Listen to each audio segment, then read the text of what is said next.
Bismillahirrahmanirrahim. Assalamualaikum warahmatullahi wabarakatuh. Innal hamdalillah nahmaduhu wa nasta'inuhu wa nastaghfiruh wa na'udzu billahi min shururi anfusina wa min sayyiati a'malina. May yahdihillahu fala mudilla lahu wa may yudlil falan tajida lahu waliyyan mursyida. Asyhadu an la ilaha illallah wahdahu la syarika lah wa asyhadu anna Muhammadan abduhu wa rasuluhu la nabiyya ba'dah. Allahumma shalli wa sallim wa barik ala Muhammad wa ala alihi wa sahbihi wa man tabi'ahum bi ihsanin ila yaumil qiyamah. Amma ba'du. Qala ta'ala fi kitabihil karim. A'udzu billahi minasy syaithanir rajim. Ya ayyuhalladzina amanu taqullaha wabtaghu ilaihil wasilah wajahidu fi sabilihi la'allakum tuflihun. Pak Rektor beserta para wakil rektor yang saya hormati, Direktur Pasca Sarjana Pak Agus, dan para dekan, para pejabat di lingkungan Universitas Muhammadiyah Metro dan jamaah sekalian yang saya cintai, semoga kita semua dicintai Allah Subhanahu wa Ta'ala. Kita bersyukur kepada Allah Subhanahu wa Ta'ala pagi yang cerah ini kita masih diberikan kesehatan sehingga kita bisa memaksimalkan aktivitas kita dengan rawaitu ibadah kepada Allah Subhanahu wa Ta'ala. Apalagi kita berada di kampus UM yang sudah mencoba untuk menamakan dirinya kampus profetik profesional, ya. Itu saya kira untuk terus profetiknya maupun profesionalnya untuk terus ditingkatkan sehingga menjadi amaliyah nyata, dan nanti akan terlihat benarkah kampus ini akan menjadi kampus profetik. Lihat dari luar, lihat dari isi, dan seterusnya akan menjadi kampus profetik. Nah, ini saya bagian dari misi itu, salah satunya adalah melalui doa. Mudah-mudahan kajian pagi ini manfaat. Salawat dan salam semoga tercurah dari Nabi kita Nabi Muhammad sallallahu alaihi wasallam. Semoga kita kelak pada hari kiamat nanti mendapat syafaatnya. Amin ya rabbal alamin. Bapak Ibu sekalian yang dirahmati Allah Subhanahu wa Ta'ala, saya ambil satu ayat saja dari kajian pagi ini. Yang pertama, surat 5 Al-Maidah ayat 35. Tadi saya sudah bacakan. Ya ayyuhalladzina amanu taqullaha wabtaghu ilaihil wasilah. Hai orang-orang yang beriman, bertakwalah kamu kepada Allah dan carilah untuk menuju Allah itu wasilah.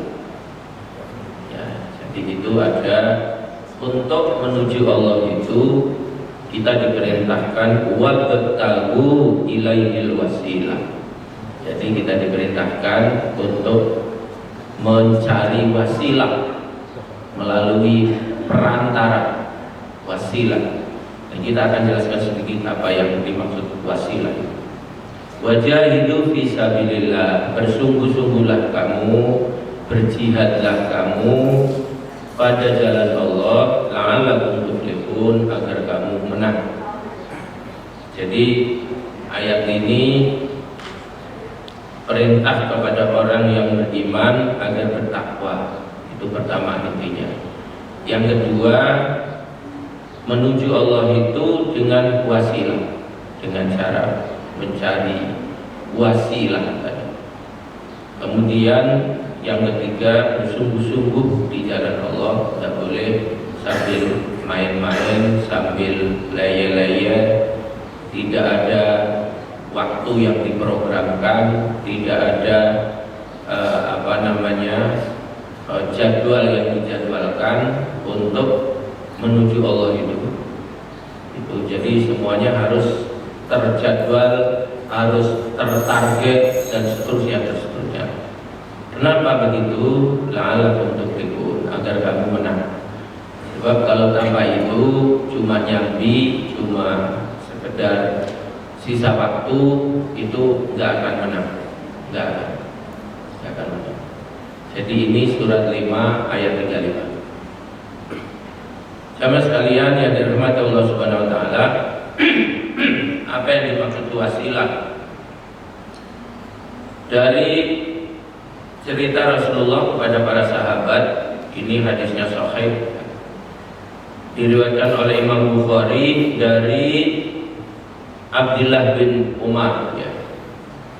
Dari Abdullah bin Umar, Rasulullah itu pernah bercerita, dahulu kata Nabi, wahai sahabat-sahabatku, ada 3 orang yang sedang mengembara karena hujan, lalu dia masuk ke dalam gua untuk supaya tidak kehujanan. Tapi tiba-tiba apa yang terjadi, batu dari atas gunung itu dia gelundung tahu ya, kemudian nutup pintu gua itu, sehingga walhasil 3 orang yang sedang mengembara ini dia berada dalam gua dan terkunci, tertutup dengan batu yang sangat besar. Dicoba dengan alat yang dia punya, ada yang bawa senjata, ada yang bawa pedang, ada yang bawa dan sebagainya. 3 orang ini sama sekali tidak berhasil. Tidak mungkin berhasil karena batunya sangat besar. Lalu akhirnya tidak ada upaya lain kecuali senjata terakhir adalah doa. Maka keluar apa yang disampaikan, ad-du'a mukhul ibadah. Doa itu adalah intinya ibadah. Ad-du'a silatul muslim, ya. Doa itu adalah pedangnya orang muslim, ya. Jadi seperti itu. Singkat cerita, diceritakan oleh Rasulullah kepada para sahabat itu, pertama mulailah orang di antara 3 ini berdoa. Saya kira hadis ini sudah populer dan kita mungkin sudah sering mendengar. Jadi dia berdoa dengan menggunakan wasilah. Yang pertama, orang ini dia punya amalan unggulan yang diingat oleh dia ketika sedang dalam keadaan yang sangat luar biasa, itu mencekam seperti itu. Dia punya amalan andalannya adalah berbakti kepada kedua orang tuanya. Berbakti kepada kedua orang tuanya. Lalu dia mulailah berdoa kepada Allah, ya Allah, ya Tuhanku, tolonglah bukakan pintu ini, bukakan batu ini ya Allah. Saya punya amalan yang bisa aku haturkan kepadamu ya Allah. Satu saat saya untuk memerah susu, lalu setiap saya mendapatkan susu yang kami perah, tidak pernah aku berikan kepada anak dan istriku, apalagi kepada orang lain, sebelum ditegur oleh kedua orang tuaku. Satu ketika aku pulang sudah terlalu malam sehingga orang tuaku sudah tertidur.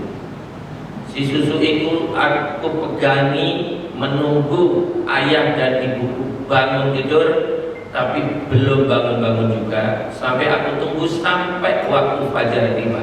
Padahal anakku memegangi kakiku meminta minum air susu itu, aku tidak pernah berikan air susu itu. Walaupun anakku semalaman menangis untuk meminta air susu itu, enggak aku berikan sebelum aku berikan kepada ibu dan ayah.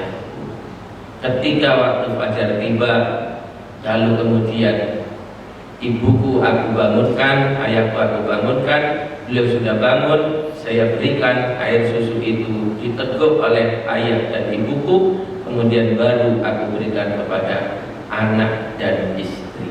Ya Allah, sekiranya itu amalku walaupun barangkali setetes air seperti yang ada di lautan yang lepas, ya Allah, lepaskan hambamu dari terkurung di gua ini ya Allah, mudah-mudahan batu ini Engkau geser ya Allah. Ternyata ketika diamini oleh kedua kawannya, kemudian batu itu bergeser sedikit. Sudah mulai ada cahaya yang masuk. Sekarang pertanyaannya, pernahkah kita berbuat baik kepada orang tua itu seperti itu? Itu yang menjadi PR kita. Luar biasa Bapak Ibu. Memang Masya Allah. Kalau kita mau mencoba Bapak Ibu, nanti di pengalaman religi saya akan sampaikan. Itu pertama. Yang kedua, jadi ini yang orang kedua ini cinta sama anak pamannya, karena anak pamannya itu cantik luar biasa dan pamannya itu kaya raya. Satu ketika dia melamar anak pamannya itu, kemudian dia ditolak lamarannya. Pada satu ketika musim paceklik, kehabisan makanan, di mana-mana tidak ada makanan, yang punya makanan hanya dia. Si gadis cantik itu datang kepadanya, kemudian minta bantuan makanan. Lalu kesempatan itu, saya dulu melamar ditolaknya, sekarang kesempatan dia datang kepadaku. Lalu akhirnya, boleh aku bantu kamu, tetapi dengan catatan. Dengan catatan kamu mau aku gauli. Boleh, kata dia, gak apa-apa. Oke. Terjadilah peristiwa itu, sudah di dalam kamar yang sepi, kemudian dia tidak ada siapa-siapa. Ketika semuanya sudah mau terjadi perbuatan zina itu, kemudian si gadis ini mengingatkan kepada si laki-laki ini, ittaqullah, takwalah kamu kepada Allah. Lalu si pemuda ini dengan bergetar, lalu dia takut kepada Allah, sehingga akhirnya kejadian perbuatan zina itu tidak terjadi. Lalu dihaturkan kepada Allah, ya Allah, sekiranya itu amalku yang bisa aku haturkan kepadamu ya Allah, walaupun barangkali cuma setetes air yang ada di laut, ya Allah, berilah aku bisa keluar dari sini dengan batu ini Engkau geser ya Allah. Amin, kata yang dua orang lagi mengamini, kemudian batu itu tergeser, sudah agak lebar. Luar biasa.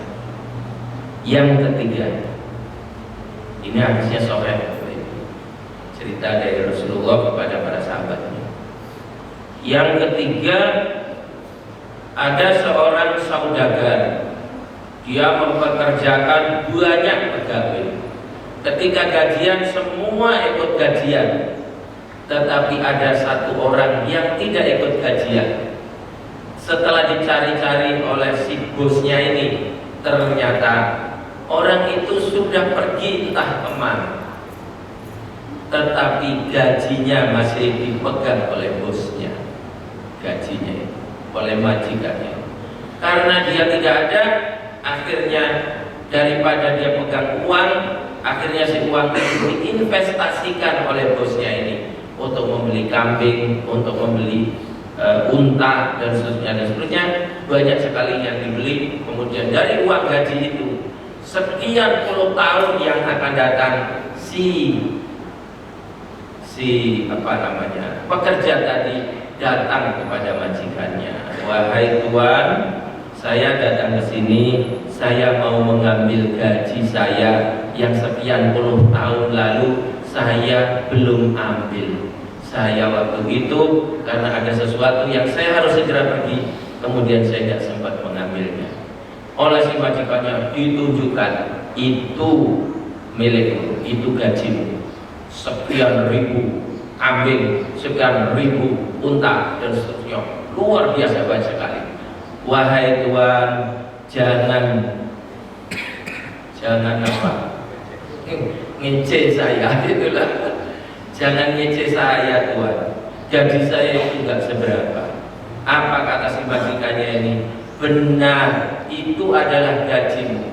Karena gajimu ketika kamu tinggal dulu nggak aku pegang, tetapi aku investasikan. Itu hasilnya dan semua adalah milikmu. Ya Allah, kata si bosnya ini, sekiranya itu amalku yang paling engkau sukai ya Allah, dari sekian banyak barangkali dosa-dosaku, ya Allah keluarkan aku dari gua ini ya Allah. Akhirnya apa yang terjadi? Begitu diamini, kemudian batu itu bergeser dengan lebarnya dan 3 pemuda itu bisa keluar dengan kekuatan doa. Bapak Ibu yakin? Sekarang pertanyaannya, apakah semua dosen di UM, karyawan di UM ini sudah setiap malam mendoakan mahasiswanya menjadi mahasiswa yang berilmu, kemudian mahasiswa yang profetik profesional, mahasiswa yang soleh dan solihah? Sudah sering begitu? Sudah sering begitu? Kita boleh saja pakai teori apa saja boleh, Bapak Ibu silahkan, sepanjang itu teori yang terbaik ya yang ditemukan. Tetapi jangan lupa, penentu itu bukan kita, penentu itu adalah Allah Subhanahu wa Ta'ala. Itulah doa. Itulah doa. Bapak Ibu sekalian, itulah yang disebut namanya wasilah.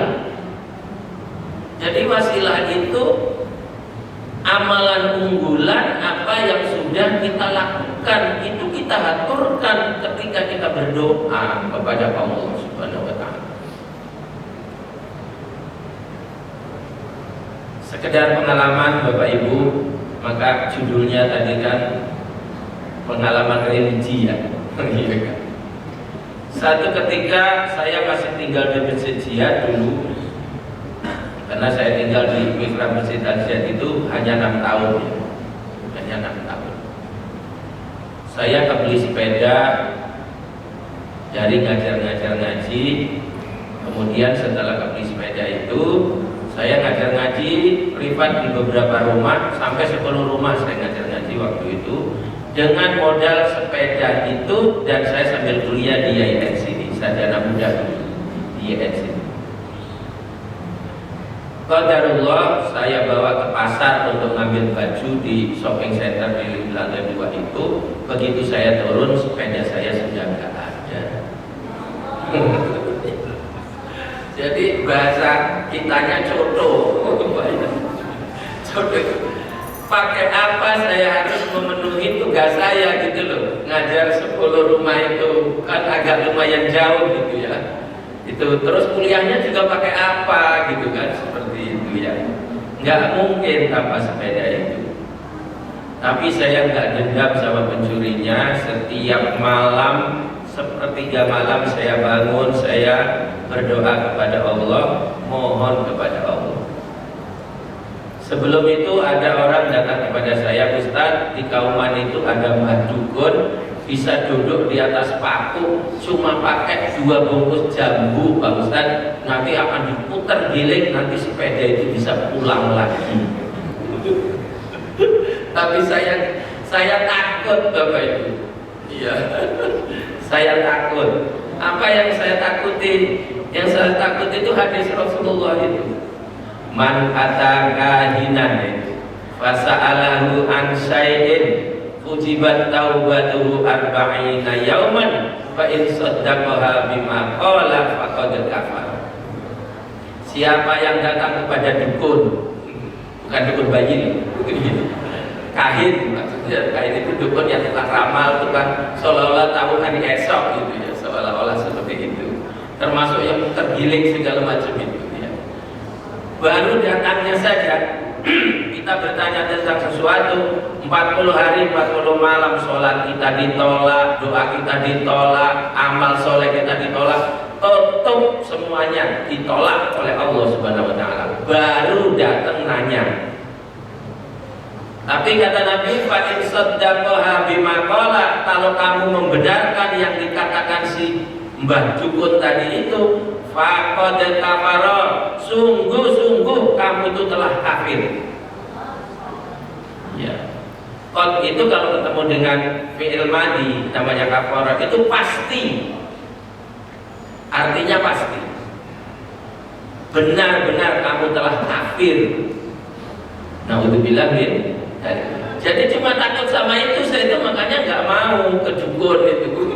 Bukan takut sama dua buku jambu, bukan, masih kebeli kalau dua buku jambunya ya.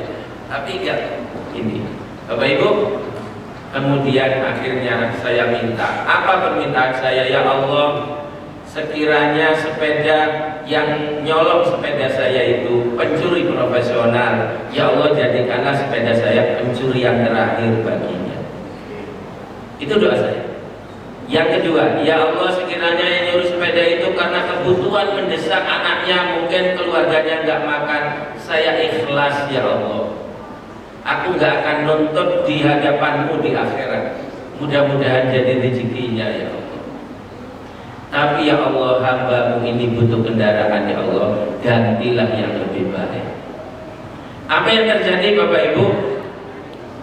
Cuma setengah bulan Bapak Ibu, jarak dari sepeda hilang itu neneknya dekan FKM ini, namanya Bu Haji Rosmanidar, karena waktu itu beliau ketua pengajian di Al-Jihad ya, datang kepada saya dengan membawa BPKB motor, membawa STNK-nya, membawa kuncinya. Pak Ustadz, katanya sepedanya hilang, jadi ini gantinya Pak Ustadz, dan ini miliknya Pak Ustadz.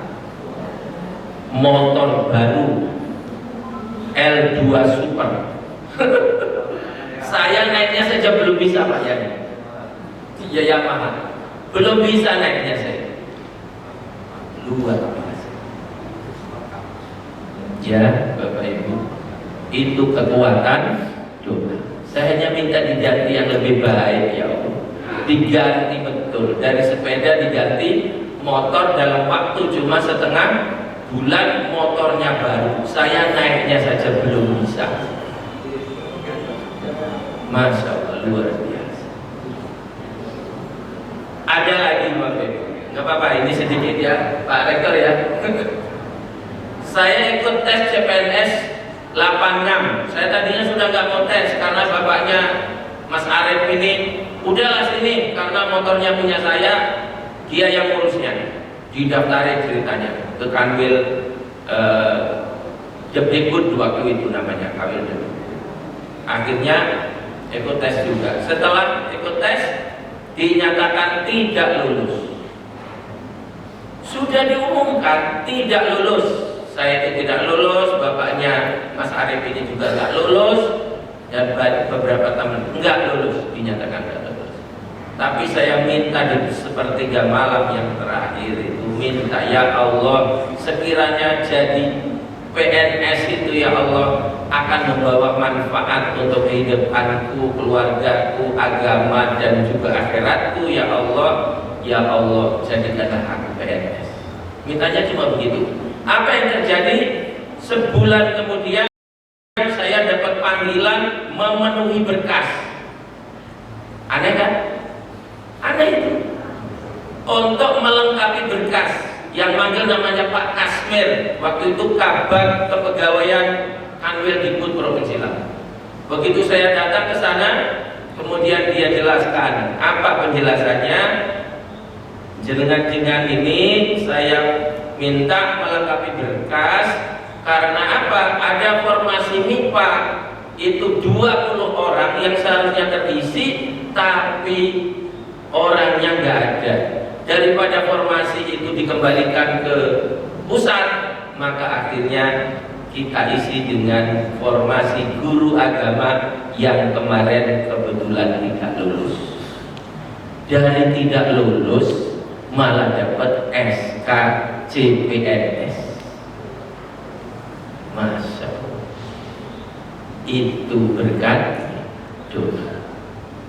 Terakhir untuk lembaga, Bapak Ibu, Pak Handoko 2006 itu masih jadi anggota PDM nggak ya Pak Handoko? Saya kuliah ya, jadi enggak ya Pak Handoko? Iya, saya Pak. Karena Pak Handoko ini pernah jadi bendara saya di PDM ya. Saya periode 1 2001-2005 bendaranya Pak Handoko. Kalau 2006-2010 bendaranya Mas Kuston. Iya Mas Kuston. Jadi bendara saya pernah Pak Handoko, pernah Mas Kuston. Ceritanya ada amanah musda untuk bangun rumah sakit. Ini cerita pendek. Seperti itu.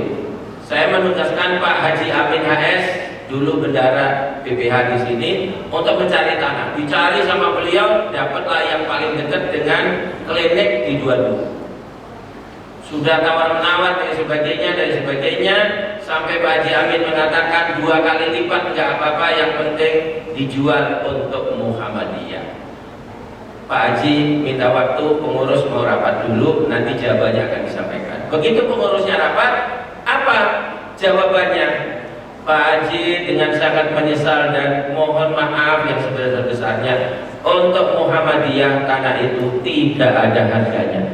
Artinya tidak dijual. Nangis saya Bapak. Artinya program saya gagal.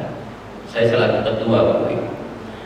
Nah, tidak lama kemudian saya ditunjuk oleh pemerintah kota berangkat haji Desember akhir di bulan awal Januari 2007. Bapak Ibu, saya minta di depan Ka'bah di Makam Ibrahim, ya Allah, saya selaku ketua PDM, ya Allah, diamanai sama masyarakat Muhammadiyah membangun rumah sakit.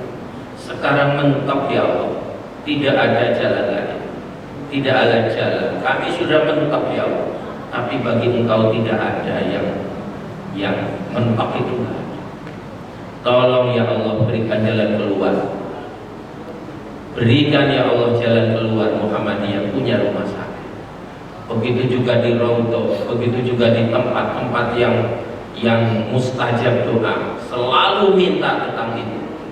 Bapak Ibu, apa yang terjadi? Sampai di sini nggak lama kemudian saya sama almarhum Mas Amijo Jarot, kemudian supaya pertemuan di rumah makan Agam waktu itu ketemu sama Pak Dibyo sama Bu Sulam.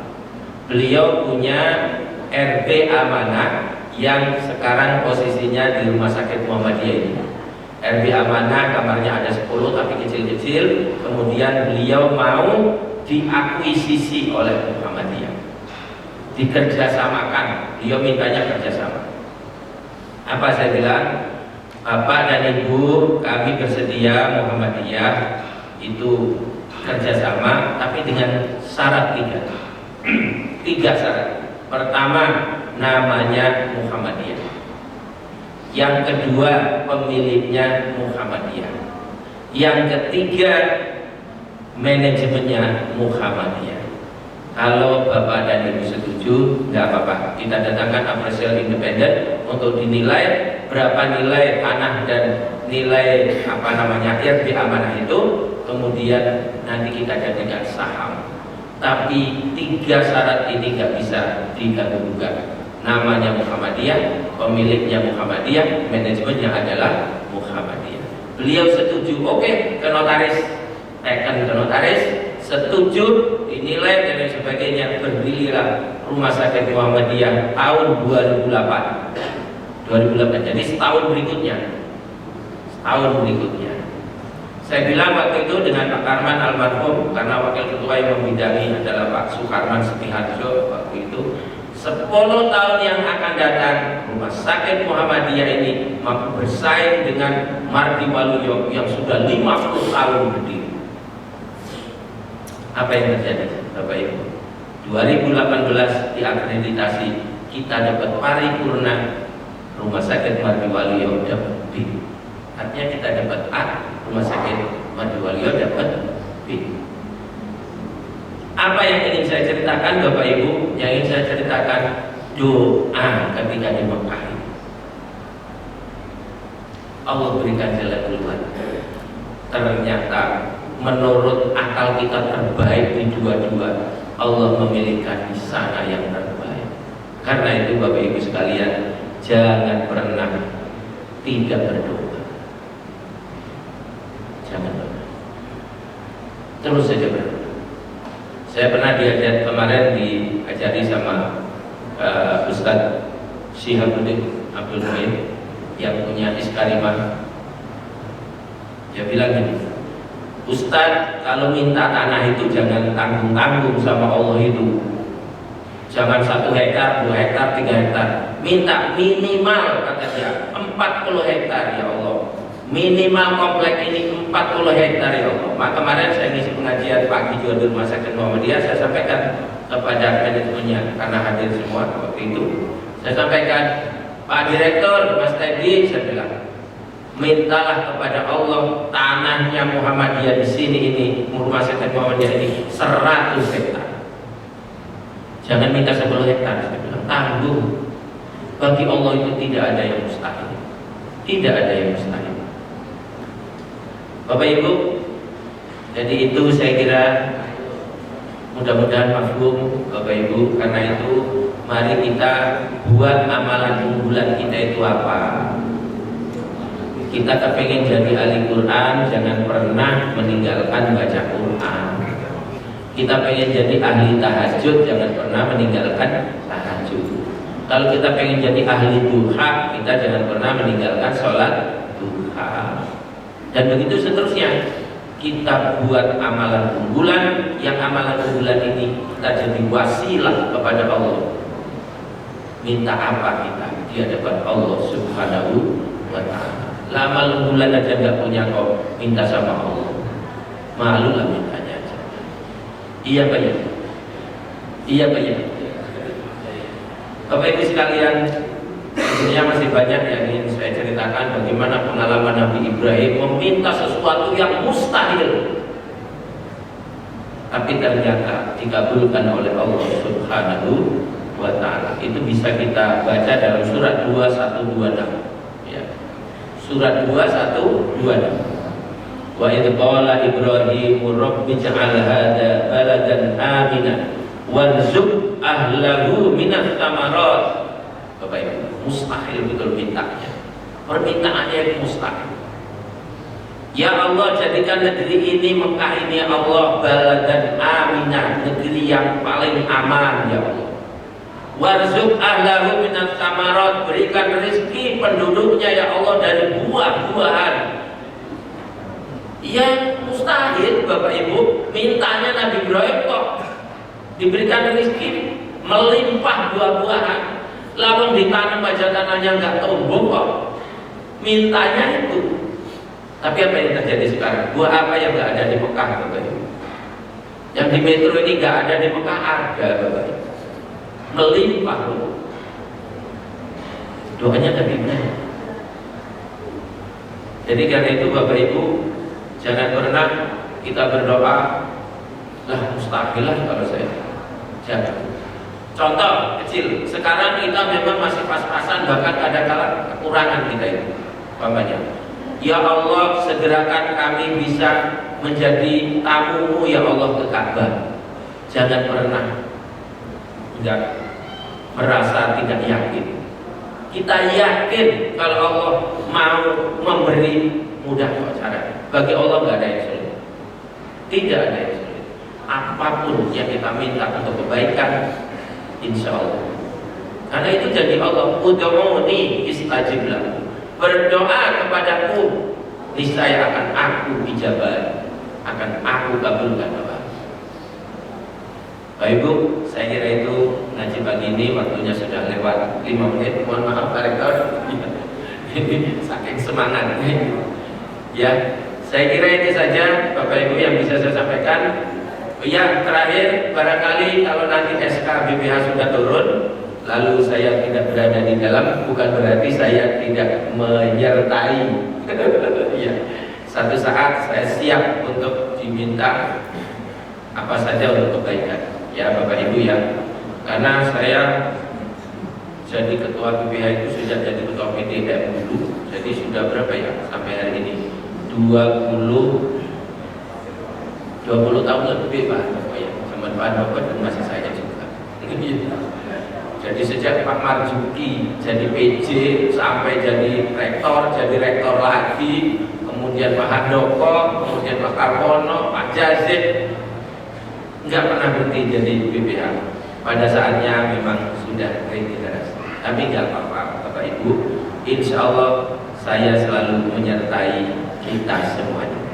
Amin ya rabbal alamin. Billahi taufiq wal hidayah. Nasallallahu wa Assalamualaikum warahmatullahi wabarakatuh.